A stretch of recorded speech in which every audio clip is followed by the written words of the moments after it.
Sebuah drama Korea terbaru berlatar belakang sejarah saat ini sedang tayang di Prime Video, berjudul Our Blooming Youth.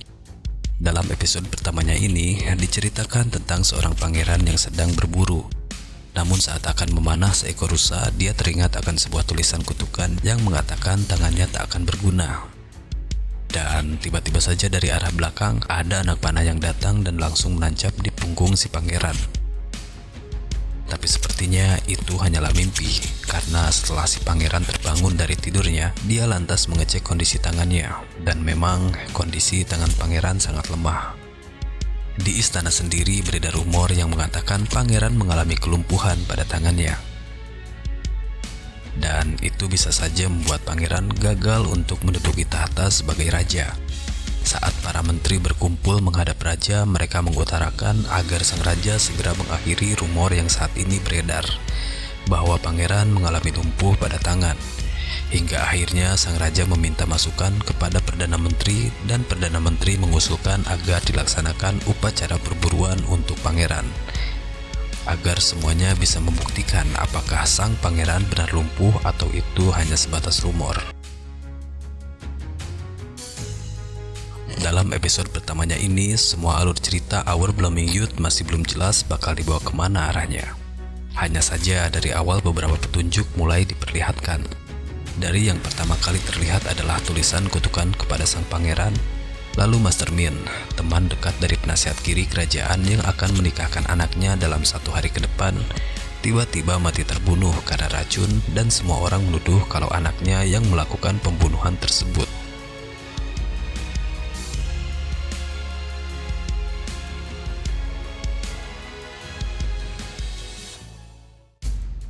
Di hari yang sangat cerah, pangeran dan teman baiknya sedang membahas perihal pernikahan yang akan dilakukan. Teman baiknya dan pangeran ingin mengirim hadiah atas pernikahan tersebut.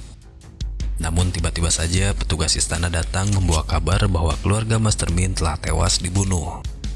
Tentu saja kabar tersebut membuat teman baik pangeran terkejut dan menanyakan keadaan Nona Jae, sang tunangan, apakah selamat atau justru ikut dibunuh. Namun petugas yang membawa kabar itu pun justru memberitahukan bahwa Nona Jae lah yang telah membunuh kedua orang tuanya tersebut. Bahkan petugas kerajaan mengabarkan bahwa Nona Jae berpacaran dengan anak asuh Master Min sejak lama. Kabar itu pun sangat melukai hati si teman baik pangeran. Bahkan pangeran sendiri tak mempercayai kabar tersebut, hingga mengutus pengawal pribadinya untuk menyelidiki apa yang sebenarnya terjadi. Berita terbunuhnya Master Min begitu cepat menyebar dan Nona Jae dianggap penjahat karena telah melakukan pembunuhan terhadap orang tuanya. Perburuan untuk menangkap Nona Jae pun dilakukan.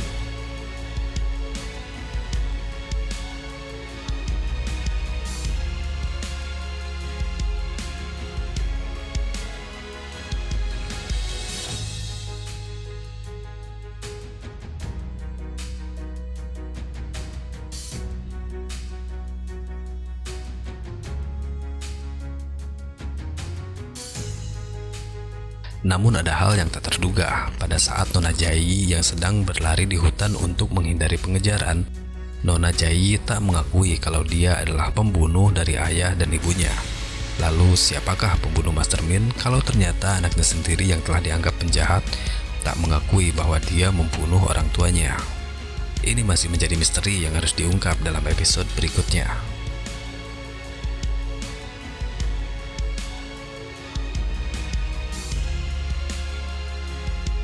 Kembali ke surat kutukan yang telah membuat tangan pangeran lumpuh. Saat dirinya sedang tertidur, selembar surat jatuh di dekatnya. Saat bangun dari tidur, si pangeran lalu membuka dan membaca surat tersebut. Si pangeran terkejut karena dari isi surat tersebut mengatakan bahwa pangeran bisa saja naik tahta, tapi tak akan pernah menjadi raja.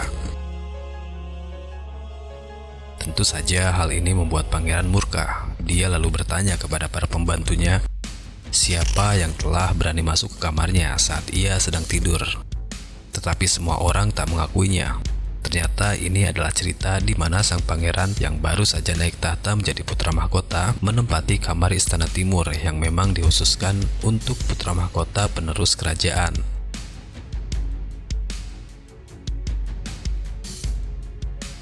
Dalam surat tersebut berisi tentang kutukan-kutukan yang akan terjadi pada pangeran.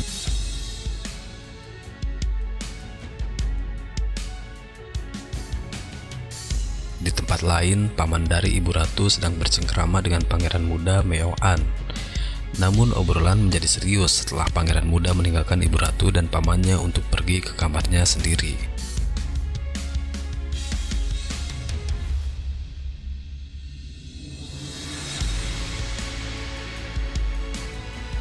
Saat itu Ibu Ratu bertanya pada pamannya akan kabar yang menyebutkan bahwa putra mahkota akan ikut upacara perburuan demi untuk menghindari rumor yang sedang beredar bahwa putra mahkota lumpuh. Namun yang mengagetkan dari ucapan paman adalah kalaupun putra mahkota ternyata sehat, maka dia harus dibuat lumpuh agar menjadi sesuai dengan rumor yang sedang beredar. Mendengar ucapan tersebut, tentu saja Ibu Ratu tak ingin hal buruk terjadi pada pangeran. Namun sang paman malah menyuruh Ibu Ratu untuk mengikuti kemauan pamannya yang telah berjasa menempatkan dirinya menjadi ratu kerajaan saat ini. Meski terdengar sangat menyesakan, tapi Ibu Ratu tak bisa berbuat apa-apa untuk mencegah kemauan pamannya sendiri yang akan mencelakai putra mahkota yang merupakan anak Ibu Ratu sendiri.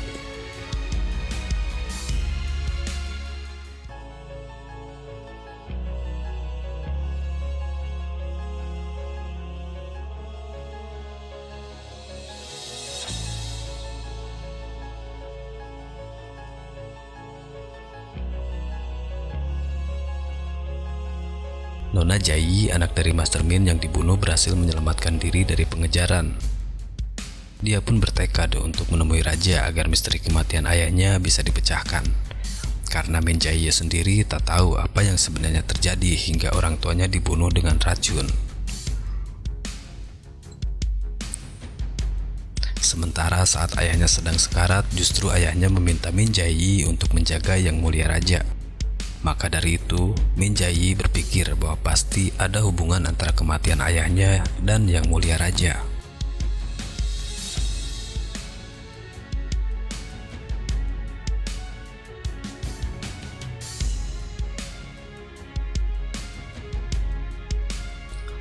Suatu hari saat Min Jai sedang berjalan di keramaian, dia melihat fotonya tersebar dan dicatat sebagai buronan yang telah kabur setelah membunuh orang tuanya. Namun, saat Min Jai sedang membacanya, tiba-tiba seorang pria datang dan merobek-robek poster itu. Lalu bicara bahwa tak mungkin anak dari Master Min menjadi pelaku pembunuhan. Lalu dia pun pergi, dan ternyata pria tersebut adalah anak dari Perdana Menteri yang dianggap gila, karena lebih memilih tinggal di kuburan ketimbang di rumahnya sendiri.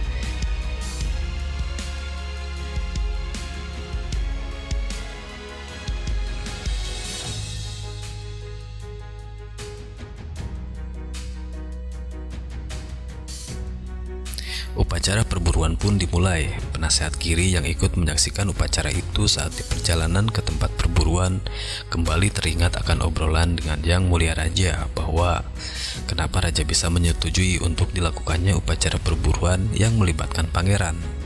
Yang justru sebenarnya diketahui oleh penasehat Kiri adalah itu merupakan perangkap yang mungkin bisa saja membuat pangeran gagal membuktikan bahwa tangannya baik-baik saja. Namun jawaban dari Raja mengejutkan penasehat Kiri, karena Yang Mulia Raja dengan mudahnya bilang kalaupun pangeran gagal membuktikan dan dia benar-benar lumpuh, maka pangeran akan digulingkan.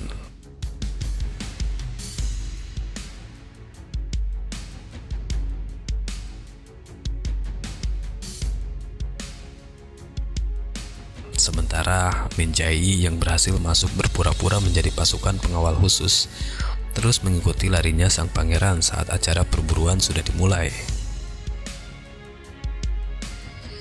Namun, kutukan itu selalu terbayang saat dimana begitu sang pangeran menemukan kancil yang akan dipanahnya, lagi-lagi anak panah yang dihempaskan gagal mengenai target karena bayang-bayang dari kutukan tersebut.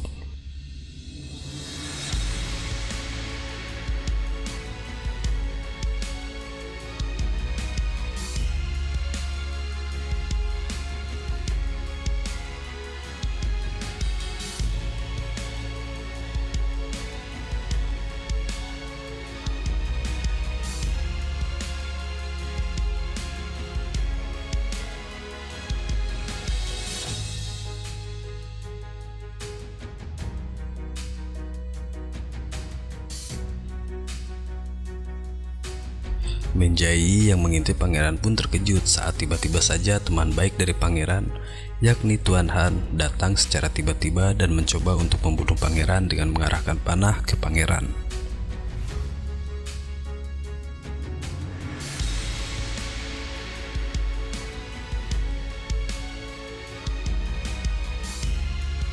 Apa yang sebenarnya terjadi di antara pangeran, Tuan Han, Raja, Nona Menjai, dan para petinggi kerajaan?